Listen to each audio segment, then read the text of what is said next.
আন্তর্জাতিক অঙ্গনে আবার উত্তেজনার কেন্দ্রবিন্দুতে ইরান। সম্ভাব্য সামরিক হামলার আশঙ্কা ঘিরে তীব্র আলোচনা চলছে ওয়াশিংটন, তেল আবিব এবং তেহরানের কূটনৈতিক অঙ্গনে। বিশ্লেষকদের মতে, যদি সত্যিই যুক্তরাষ্ট্র ও ইসরায়েল ইরানের বিরুদ্ধে সামরিক অভিযান শুরু করে, তাহলে তা কেবল সীমিত সামরিক সংঘর্ষে থেমে থাকবে না, বরং গোটা মধ্যপ্রাচ্যের রাজনৈতিক ভারসাম্য, নিরাপত্তা কাঠামো এবং পারমাণবিক শক্তির সমীকরণে বড় ধরনের পরিবর্তন আনতে পারে। পরিস্থিতির কেন্দ্রে রয়েছেন ইরানের সর্বোচ্চ নেতা আয়াতুল্লাহ আলী খামেনি। তার নেতৃত্বাধীন সরকার সম্প্রতি অভ্যন্তরীণ বিক্ষোভ দমনে কঠোর অবস্থান নেওয়ায় আন্তর্জাতিক মহলে সমালোচনা ও উদ্বেগ বেড়েছে। মানবাধিকার সংগঠনগুলোর দাবি, সাম্প্রতিক অস্থিরতায় বহু মানুষ প্রাণ হারিয়েছে, যা পশ্চিমা বিশ্বে নতুন করে চাপ তৈরি করছে।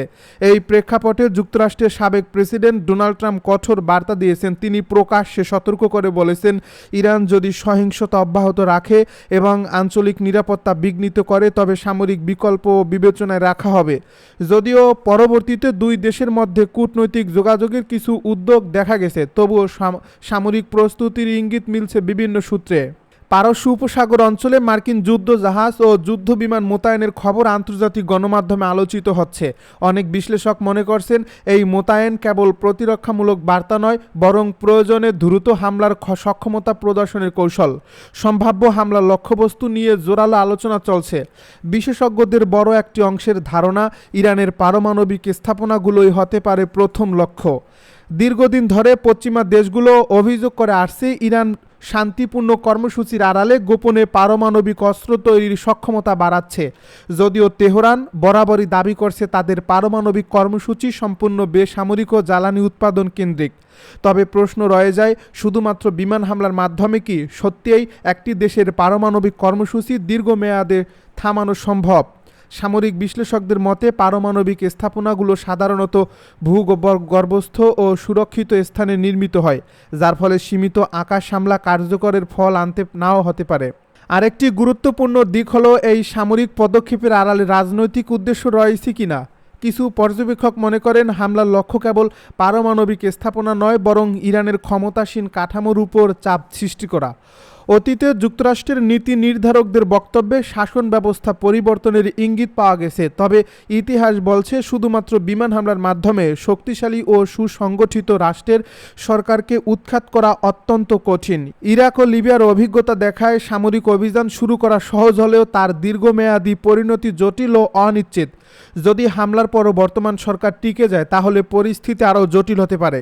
সেক্ষেত্রে ইরান রাজনৈতিকভাবে নিজেদের বিজয় ঘোষণা করতে পারে এবং জাতীয়তাবাদী আবেগকে কাজে লাগিয়ে অভ্যন্তরীণ বিরোধ দমন করতে পারে। বিশ্লেষকদের মতে, বাহ্যিক হামলা অনেক সময় অভ্যন্তরীণ বিভাজন কমিয়ে জাতীয় ঐক্য তৈরি করে। ইতিহাসে দেখা গেছে, বাহ্যিক আগ্রাসনের মুখে জনগণ প্রায়ই সরকারের পাশে দাঁড়ায়, এমনকি যদি আগে তারা সরকারের সমালোচকও হয়েও তা থাকে। এতে আঞ্চলিক উত্তেজনা দীর্ঘস্থায়ী রূপ নিতে পারে। পারমাণবিক কর্মসূচি নিয়ে ভবিষ্যৎ অবস্থানেও একটি বড় প্রশ্ন। অনেক আন্তর্জাতিক বিশ্লেষক মনে করেন, বড় ধরনের সামরিক হামলা হলে ইরান উল্টো দ্রুত পারমাণবিক অস্ত্র অর্জনের পথে এগোতে পারে। আন্তর্জাতিক রাজনীতির বাস্তবতা দেখলে দেখা যায়, যেসব দেশ পারমাণবিক অস্ত্র অর্জন করছে, তাদের বিরুদ্ধে সরাসরি সামরিক হামলা খুবই বিরল। উদাহরণ হিসেবে প্রায় নর্থ কোরিয়ায় এর কথা উল্লেখ করা হয়। বিপরীতে যেসব দেশ পারমাণবিক কর্মসূচি সীমিত বা ত্যাগ করছে, তা পরবর্তীতে নিরাপত্তা ঝুঁকিতে পড়ছে। এমন ধারণা ইরানের নীতি নির্ধারকদের মধ্যে প্রভাব ফেলতে পারে। ইরানের জনগণের মনোভাব ও সমীকরণে গুরুত্বপূর্ণ। সাম্প্রতিক এই বিক্ষোভে সরকারের বিরুদ্ধে অসন্তোষ স্পষ্ট হলেও বাহ্যিক হামলা শুরু হলে সেই জনমত দ্রুত বদলে যেতে পারে। জাতীয় নিরাপত্তা হুমকির মুখে পড়লে অনেক সময় রাজনৈতিক বিভাজন গৌণ হয়ে যায়। অতীতে ইরান ইরাক যুদ্ধে এ ধরনের পরিস্থিতি দেখা গিয়েছিল, যখন তৎকালীন ইরাকি নেতা সাদ্দাম হোসেন ইরানে আক্রমণ চালান এবং দীর্ঘ ৮ বছরের সংঘাতে জাতীয়তাবাদী ঐক্য গড়ে ওঠে। সেই অভিজ্ঞতা আজও ইরানের কৌশলগত মানসিকতায় প্রভাব ফেলে। মধ্যপ্রাচ্যের আকাশে আবারও ঘনিয়ে উঠছে অস্থিরতার কালো মেঘ। সামরিক ও কূটনৈতিক দুই অঙ্গনেই এখন আলোচনার কেন্দ্রে একটাই প্রশ্ন, ইরান কতদূর পর্যন্ত যেতে প্রস্তুত। ওয়াশিংটন থেকে তেহরান পর্যন্ত পাল্টাপাল্টি বক্তব্যে পরিস্থিতি এমন এক পর্যায়ে পৌঁছেছে, যেখানে প্রতিটি শব্দই হয়ে উঠছে কৌশলগত বার্তা। যুক্তরাষ্ট্র এখন সরাসরি সংঘাতে জড়ানোর আগে ইরানের সামরিক সক্ষমতা নিয়ে গভীরভাবে পর্যালোচনা করছে। কারণ সাম্প্রতিক গোয়েন্দা মূল্যায়ন ইঙ্গিত দিচ্ছে তেহরান আগের যে কোনো সময়ের তুলনায় অনেক বেশি প্রস্তুত। কয়েকদিন আগে আয়াতুল্লাহ আলী খামিনেই স্পষ্ট ভাষায় হুঁশিয়ারি দিয়েছিলেন মধ্যপ্রাচ্যে অবস্থানরত মার্কিন রণতরীগুলো প্রয়োজনে ডুবিয়ে দিতে সক্ষম ইরান। এই বক্তব্যকে অনেকেই রাজনৈতিক ভাষণ হিসেবে দেখলেও মার্কিন প্রশাসনের সাম্প্রতিক মন্তব্যে বোঝা যাচ্ছে ওয়াশিংটন বিষয়টিকে হালকাভাবে নিচ্ছে না, বরং তারা মনে করছে ইরানের সামরিক প্রস্তুতি এবং প্রযুক্তিগত অগ্রগতি বাস্তব এবং তাৎপর্যপূর্ণ। যুক্তরাষ্ট্র প্রেসিডেন্ট ডোনাল্ড ট্রাম্পের মধ্যপ্রাচ্য বিষয়ক বিশেষ দূত স্টিভ উইটকফ এক সাক্ষাৎকারে জানিয়েছেন, ইরান এমন এক পর্যায়ে পৌঁছেছে যেখানে তারা অত্যন্ত শক্তিশালী ইন্ডাস্ট্রিয়াল গ্রেড বিস্ফোরক তৈরির সক্ষমতার কাছাকাছি অবস্থান করছে। তার ভাষায়, এই সক্ষমতা অর্জন করতে ইরানের হাতে হয়তো মাত্র কয়েক সপ্তাহ সময় বাকি। যদিও তিনি স্পষ্ট করে বলেন, যুক্তরাষ্ট্র চায় না ইরান এমন কোনো অস্ত্র তৈরি করুক যা আঞ্চলিক স্থিতিশীলতাকে ভেঙে দিতে পারে।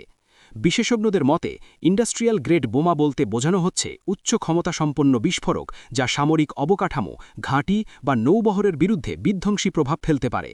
রাশিয়ার কিছু ভারী বিস্ফোরকের সঙ্গে তুলনা টেনে মার্কিন বিশ্লেষকরা বলছেন, এই ধরনের অস্ত্র সরাসরি বিস্ফোরণের পাশাপাশি শত্রুপক্ষের সেনাদের উপর শ্বাসরোধী বা তাপীয় চাপ সৃষ্টি করতে পারে।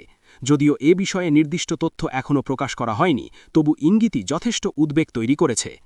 ইরানের ক্ষেপণাস্ত্র ভাণ্ডার আগেই পশ্চিমা সামরিক বিশ্লেষকদের নজরে ছিল। মাঝারি ও দীর্ঘ পাল্লার ব্যালিস্টিক মিসাইল থেকে শুরু করে ড্রোন প্রযুক্তিতে ইরান গত এক দশকে ব্যাপক অগ্রগতি দেখিয়েছে।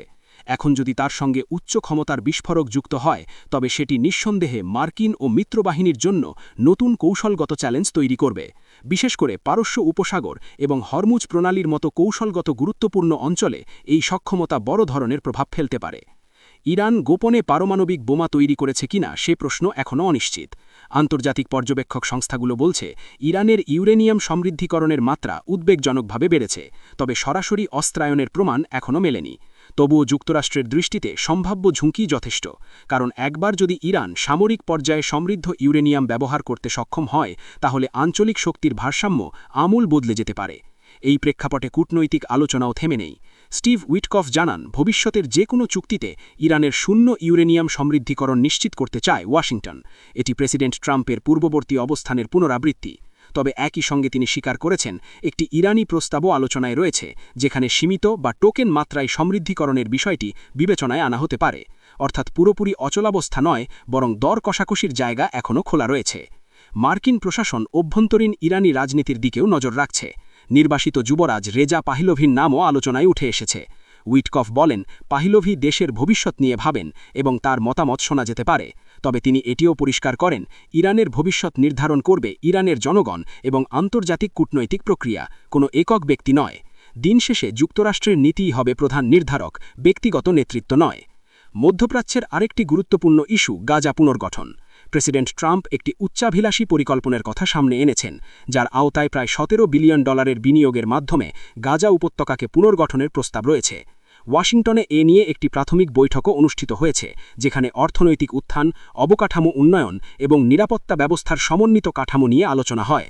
বিশ্লেষকরা বলছেন, এই পরিকল্পনা বাস্তবায়ন সম্ভব হলে তা আঞ্চলিক স্থিতিশীলতায় ইতিবাচক প্রভাব ফেলতে পারে, তবে পরিস্থিতির রাজনৈতিক বাস্তবতা বড় বাধা হয়ে দাঁড়াতে পারে। রাশিয়া ইউক্রেন ইস্যুতেও কূটনৈতিক অগ্রগতির ইঙ্গিত দিয়েছেন স্টিভ উইটকফ। তার মতে, ভবিষ্যতে ইউক্রেনের প্রেসিডেন্ট ভলোদিমির জেলেনস্কি এবং রুশ প্রেসিডেন্ট পুতিনের মধ্যে একটি শীর্ষ সম্মেলনের সম্ভাবনা তৈরি হতে পারে। যদিও সময়সূচি বা কাঠামো এখনও নির্ধারিত নয়, তবু এমন বৈঠক হলে তা বৈশ্বিক স্থিতিশীলতায় নতুন মোড় আনতে পারে।